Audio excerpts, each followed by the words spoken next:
Bom, eu estou aqui com o Cristiano Zanin, o advogado do presidente Lula, que é conhecido de todo o país e que me honra com a sua presença e com quem eu colaboro em alguns processos do presidente.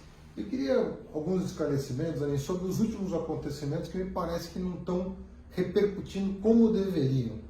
A começar pelo de hoje, que é a divulgação pela Polícia Federal, portanto um documento da própria Polícia Federal, dizendo que os documentos que foram entregues pelo Odebrecht para a Lava Jato são documentos que tiveram seus elementos manipulados.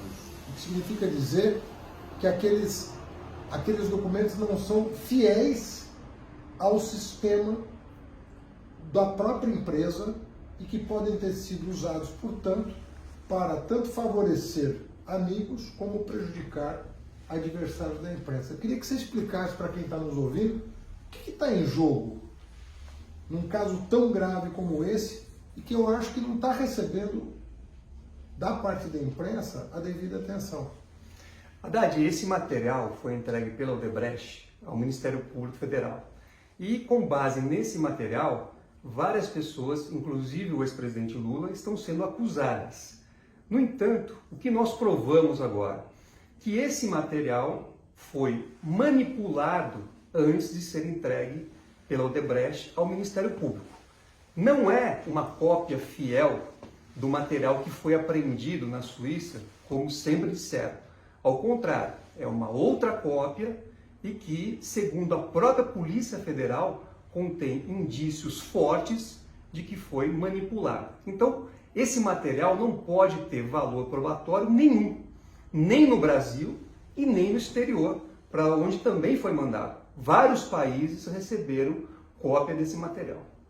Agora, Zanin, óbvio que eu vou fazer uma pergunta retórica para você, mas o ouvinte merece uma resposta.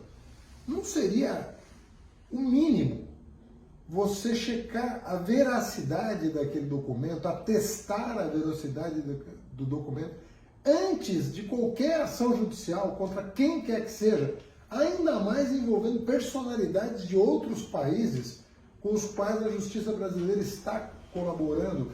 Não seria um procedimento quase que protocolar garantir que aqueles documentos eram reais, uma cópia real do sistema do Odebrecht, antes de qualquer outra providência? Sem dúvida alguma. Até porque, quando esse material foi entregue ao Ministério Público Federal, isso foi documentado em um processo específico. E nós, ao longo do tempo, pedimos acesso pleno a esse processo específico, para poder verificar exatamente se esses elementos eram fidedignos e quais eram os problemas eventualmente existentes com esse material. No entanto, esse acesso foi negado a nós, a despeito dos sucessivos pedidos formulados. Nós conseguimos, então, apenas agora fazer uma nova perícia nesse material e essa perícia apontou todos esses vícios, todos esses problemas que nós estamos aqui apontando. Evidentemente que dentro de um processo normal, o Ministério Público teria que provar a culpa daquele que ele está acusando. Agora, nesses casos que envolvem o ex-presidente Lula, lamentavelmente, de forma incorreta, esse ônus de provar a inocência foi transferido a ele, o que não é certo. A despeito disso, com esse material, nós provamos cabalmente que o presidente Lula não recebeu nenhum valor da Odebrecht ou de qualquer outra empresa. Mesmo no sistema que foi entregue pela Odebrecht ao Ministério Público, não consta o nome do presidente Lula. Agora, qualquer ilação que eles queiram fazer usando esse material, também não pode ser feito, porque nós provamos agora que esse material, segundo a própria visão da Polícia Federal, não tem nenhum valor probatório, porque foi manipulado pela própria Odebrecht. Agora, sendo um fato novo dessa gravidade, ele pode ser utilizado, a perícia, lembrando que o perito é da própria Polícia Federal, não é um perito que você indicou para o juiz. É a própria polícia que pela são peritos oficiais. São peritos oficiais. Exato. Diante de um fato novo, desta relevância, e envolvendo o direito penal, que fere talvez o maior valor que uma pessoa possa ter, que é a própria honra. Essa documentação vai ser levada a todos os processos aos quais o presidente Lula responde, e nós esperamos com as consequências que são cabíveis e são, obviamente, o que se espera do Poder Judiciário. Sem dúvida, porque primeiro você tem uma situação em que vários documentos ingressaram no país sem o procedimento previsto em lei. Quando você tem a importação de documentos para serem usados em processos penais, você tem um procedimento específico que deve ser seguido. Isso não ocorreu. E agora o que nós estamos mostrando é que os documentos que vieram para o Brasil, que estão sendo utilizados para acusar e condenar pessoas, não são documentos idôneos, não são documentos que possam servir de prova nem contra o presidente Lula e nem contra outras pessoas. Daniel, eu queria entrar num outro tema quente dos últimos dias, que é a tentativa do Ministério da Justiça, por meio do ministro Moro, de enquadrar o presidente Lula na Lei de Segurança Nacional, de conhecimento geral, que é a lei da ditadura militar, para perseguir adversários políticos. O que de fato ocorreu? Esse diz que me diz, o que de fato ocorreu? Houve de fato o pedido do Moro para o enquadramento do presidente na Lei de Segurança Nacional? Houve, verdade.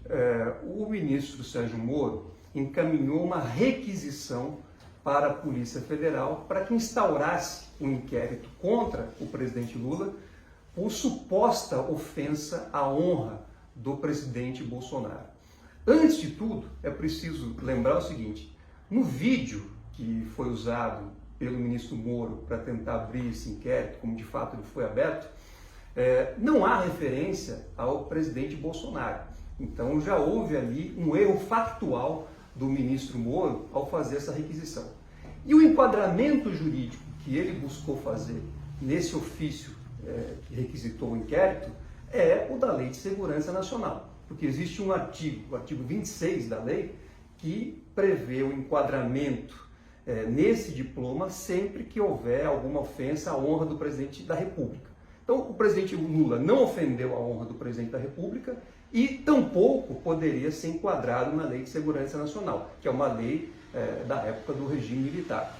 Mas o inquérito foi instaurado, a expressa referência à Lei de Segurança Nacional na portaria de instauração do inquérito, e o ministro Moro foi comunicado formalmente em novembro do ano passado de que havia esse inquérito contra o presidente Lula com base na Lei de Segurança Nacional. Então, esses documentos não permitem que haja qualquer afirmação em sentido contrário. Isso está tudo documentado. Agora, parece ser uma prática do Moro, diante de evidências como essa, dizer que se confundiu, que houve um erro. O seu escritório de advocacia, na condição de advogado do presidente Lula, foi grampeado pelo Moro. Exato. Quando o ministro Teori perguntou a ele se ele mandou grampear, ele disse que não mandou grampear, que ele não sabia que aquele número se referia ao seu escritório. O que é uma ilegalidade absurda, grampear um advogado de uma pessoa que está sendo investigada. Imagina, ninguém teria direito de defesa se isso pudesse... É uma conquista civilizatória. É uma conquista civilizatória. Você ter a privacidade junto ao seu advogado. Então, mandar grampear é uma atitude autoritária, né, de um Estado policial. Aí o ministro Teori, do STF, pergunta se ele mandou grampear. Ele disse que não sabia que o número se referia ao teu escritório. Aí, vocês protocolaram junto ao Supremo o documento que mostrava que ele sim tinha ciência de que aquele número era do seu escritório de advocacia. Qual foi a resposta dele? Naquele momento, o Moro respondeu ao ministro Teori que estava muito atarefado e que não teve tempo de ver o ofício, o que não pode ser aceito, porque é inclusive um dever do juiz verificar o que consta no processo. Ele tinha o dever e ele sabia que estava grampeando os advogados do presidente Lula. Tanto sabia que existem planilhas que mostram que as nossas conversas entre advogados foram acompanhadas em tempo real pela Polícia Federal, pelo Ministério Público Federal do Paraná e pelo juiz Moro. Essas planilhas, elas resumiam as conversas que nós tínhamos sobre estratégia de defesa e elas eram protocoladas na Secretaria da 13ª Vara. Ou seja, esse comportamento, como eu já disse, ele viola não só o direito de defesa do presidente Lula, ele viola prerrogativas dos advogados e viola conquistas civilizatórias. É uma gravíssima violação que não teve, lamentavelmente, nenhuma consequência. Mas ela também embasa o habeas corpus que nós protocolamos no Supremo Tribunal Federal, que está pendente de julgamento, para que seja reconhecida a suspeição do então juiz Sérgio Moro e, consequentemente, seja reconhecida a nulidade de todos os processos que foram indevidamente abertos contra o presidente Lula. Bom, encerro lembrando do famoso vazamento do áudio. Ele não só grampeou a presidente Dilma, né, o que é ilegal, sem o consentimento do Supremo Tribunal Federal, como vazou seletivamente e ilegalmente alguns áudios para passar uma imagem errônea, depois se soube, do que de fato o presidente Lula pretendia ao assumir a chefia da Casa Civil. Ou seja, queria ajudar o país, queria ajudar o governo, queria ajudar a resolver uma crise política grave naquela ocasião. Você considera que esse episódio foi o mais grave dos arbítrios cometidos contra o presidente até aqui? Esse é um gravíssimo episódio, mas longe de ser isolado, ele compõe um universo de ilegalidades e arbitrariedades que foram praticadas na Lava Jato contra o presidente Lula e também contra outras pessoas. Não existe, Haddad, combate à corrupção usando de meios ilegais. O combate à corrupção deve ser feito. Agora, ele não pode ser utilizado como uma bandeira para perseguir pessoas usando aquilo que nós denominamos o lawfare, que é o uso estratégico do direito para fins de deslegitimar e perseguir inimigos políticos ou outros inimigos que estejam ali numa situação. Lenin, nós estamos na expectativa de que o habeas corpus seja julgado. A qualquer momento o Supremo pode pautar o julgamento desse habeas corpus. O que significa dizer que se o habeas corpus for recebido pelo Supremo, isso significa devolver ao Lula o que é do Lula, seus direitos políticos e o seu direito de defesa, de ampla defesa, assegurado pela Constituição. Qual é o grau de confiança que você pode passar depois de tudo que você viveu, um vaza-jato, com tudo que está vindo à tona? Nós podemos confiar de que a justiça pode ser feita? E, por fim, além do Supremo, a ONU. Quando é que a ONU se manifesta a respeito daquelas liminares concedidas para que o Lula participasse do pleito de 2018? Ou seja, o que eu estou querendo passar aqui para quem está nos ouvindo é uma sensação de que a gente possa voltar à normalidade democrática e que o Lula recupere os seus direitos e possa decidir, né, como ele pode contribuir da melhor maneira para os destinos do país. Haddad, como advogado que conduziu esse habeas corpus do Supremo Tribunal Federal, eu posso te dizer que lá existem inúmeros elementos para que seja reconhecida a suspeição do então juiz Moro. Ele grampeou advogados, ele indeferiu todas as provas que nós buscamos fazer, ele promoveu uma devassa na vida do presidente Lula, ele coordenou a acusação contra o presidente Lula. A Vaza Jato depois reforçou tudo o que nós dissemos desde 2016.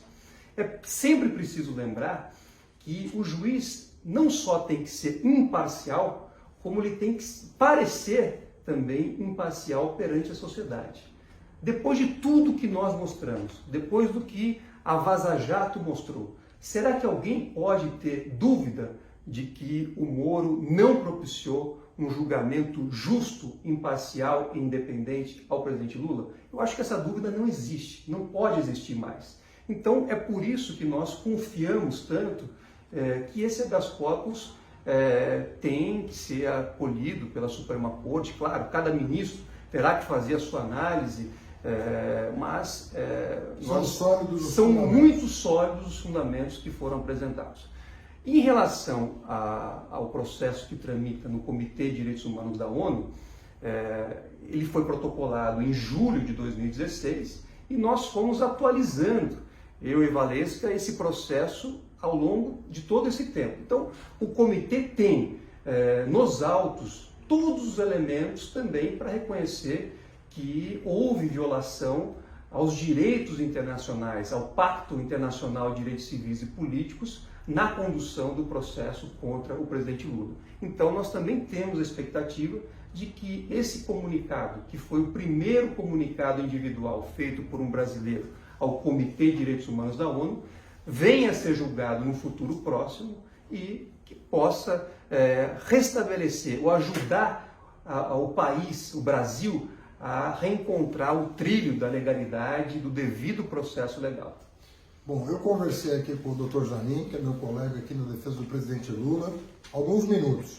Mas eu quero já prometer, e ele já concordou, que a gente faça uma entrevista longa sobre tudo que está acontecendo no Brasil. Não vamos falar só dos casos do Lula, eu quero a tua visão mais ampla sobre o significado disso para a história do Brasil, o que isso significa em termos mundiais, que você tem rodado o mundo e há uma preocupação enorme com a questão do lawfare, que é essa guerra jurídica para fazer política, né? Que está afetando a democracia de vários países e eu acho que com mais tempo a gente vai poder esmiuçar e esclarecer muitas dúvidas, né, de quem nos ouve nesse momento. Muito obrigado. Obrigado, Dade. Será um grande prazer e conversar com você é sempre uma honra e tenho certeza que a nossa próxima conversa também vai ser muito produtiva. Maravilha.